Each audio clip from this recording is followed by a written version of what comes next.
warahmatullahi wabarakatuh. Nama saya Ahmad Nasrul Azhar bin Hamid. Untuk mencik saya 18 DP 18-1086. Dan nama saya Bayu Rezarul Akbar bin Sudana. Nombor kamera saya 18 DP 18F1084. Kami dari Jabatan Kejuruteraan Elektrik di Politeknik Tuan Pusat Sirajuddin Aeropolis. Kami di bawah penyedia Puan Nazrini binti Idris. Kami ingin menerangkan tentang projek air yang kami jadikan, iaitu Fingerprint Dolok SS. Okey, ini adalah data power supply kami yang menggunakan 12 volt, bateri 12 volt.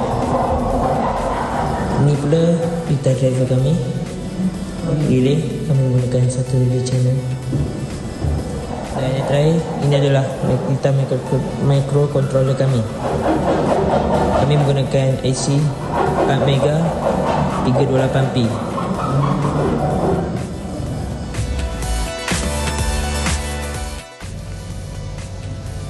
Di sini paparan LCD menunjukkan press scan door lock dan pengguna perlu menekan button scan sehingga keluar place finger scanning. Kemudian pengguna perlu meletakkan jari di fingerprint sensor.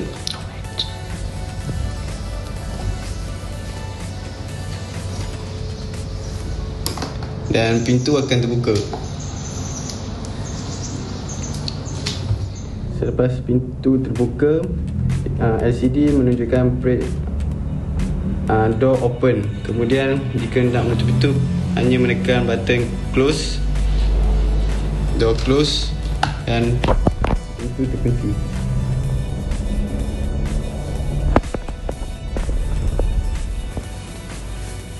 Seterusnya untuk button NU pula. Fungsinya untuk menambah data cak jari seseorang atau pengguna yang lain. Jadi untuk memulakannya, akan buka NU.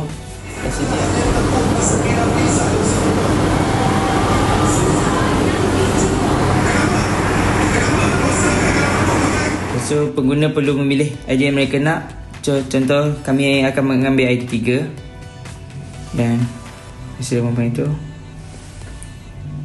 tambah lagi, tak lagi jadi. Okay, so ID 3 dah store ke dalam fingerprint ni. So untuk mencuba data cak jari yang ID 3 tadi, kita boleh check scan finger dan user 3. So pintu akan terbuka.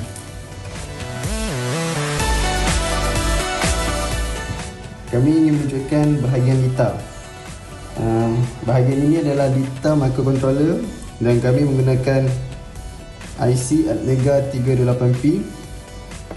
Dan bahagian ini adalah data power supply, dan bahagian sini adalah keluaran bagi 5 volt, dan di sini keluaran bagi 12 volt, dan ini adalah masukan 12 volt. Masukan tadi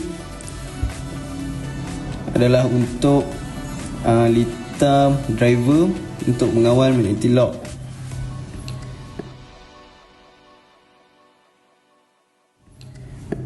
Dan kami menggunakan bateri 12 volt untuk mengawal keseluruhan litar.